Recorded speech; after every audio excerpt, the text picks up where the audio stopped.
Confirm, Regine Velasquez, Gary Valenciano, Angeline Quinto at Juan Carlos Labajo, bagong set of judges sa first ever season ng Idol Kids Philippines.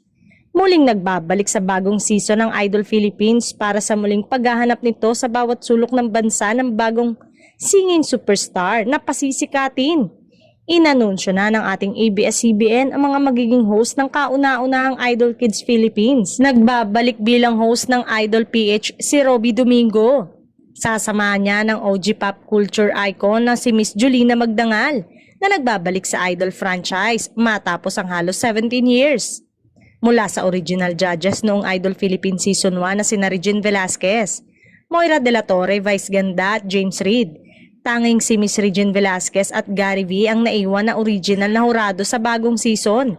Ngunit paniguradong mas magiging excited ang bagong season lalo na at sasamahan nila nina Angeline Quinto at Juan Carlos Labajo.